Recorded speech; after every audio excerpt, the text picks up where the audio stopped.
Greetings. My name is Dr. Kari Ann Hong, and I'm a general dentist here in Thousand Oaks, California. I have a family practice where I see patients of all ages. A common concern that patients come to me with is that they have periodontal disease. Periodontal disease is a gum disease situation where there's a loss of bone and loss of gum structure around the teeth. We estimate that about 1/3 to 1/2 of the general population is affected by periodontal disease at some point during their lifetime. In my office, the way we diagnose periodontal disease is by a combination of things. The first thing we'll do with our new patients is take a full set of x-rays. On the x-rays, we can see where the bone level is in relation to the tooth structure. The second thing we'll do is we'll do something called periodontal probing depths. And what those are is a measurement of the height of the gum tissue to where the tissue is attaching to the tooth. We like lots of low numbers, like 1, 2, and 3 millimeters. When things start to get deeper than that, so in the 4, 5, 6 millimeter range, it means that there's some bone loss, maybe some inflammation, and the gum tissue just isn't really all that happy. So with the combination of those two things, both the bone level on the x-rays and what the probing depths are, we also look at what the overall gum tissue looks like. So healthy gum tissue is pink and firm and stippled. Unhealthy gum tissue is red and inflamed and bleeds easily on touch. So the combination of the three things, both the x-rays, what the probing depths are, and then the quality of the gum tissue, we make a determination on whether or not someone has periodontal disease. And we say that someone either has mild, moderate, or severe periodontal disease. With that diagnosis, we'll then recommend something called scaling and root planing. And what scaling and root planing does is it attempts to remove all of the plaque, the debris, the calculus that sticks to the teeth off the teeth to help make the gum and bone healthier.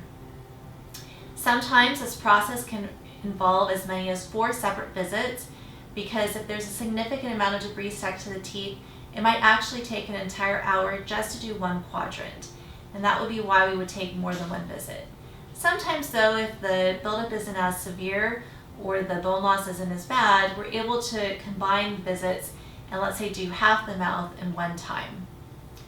There are some practices out there will recommend other things to treat periodontal disease, and I thought it'd be useful to discuss those briefly here today. One of them is something called irrigation. What irrigation is you take a mouthwash called chlorhexidine. It's a prescription mouthwash, and it's antibacterial. What irrigation is you take this antibacterial mouthwash and it's injected or swished around the mouth to help remove the bacteria. The second thing that some practices will recommend is something called a Reston or Periochip, and both of these products are an antibiotic that's in a form that is injected directly into the deeper pocket areas. The idea behind this product is it's supposed to kill the bacteria and make the pocket depth better. And then the final thing that's sometimes recommended is a laser treatment.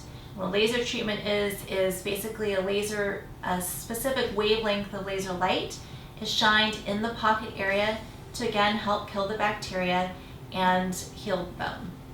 Of those 3 treatment modalities, I do have experience using the laser treatment and have found that to be effective. And we've also done the Arrestin in my practice in the past, but have found that the actual long-term efficacy of the treatment does not justify doing it on our patients.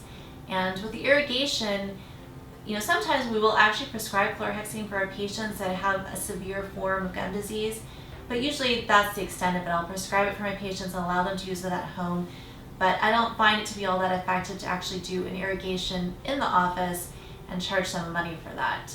So if you have any specific questions about whether or not you have gum disease or what the current status is of your bone health, please give our office a call and we can discuss it with you and help come up with a plan to get you into a better state of long-term dental health.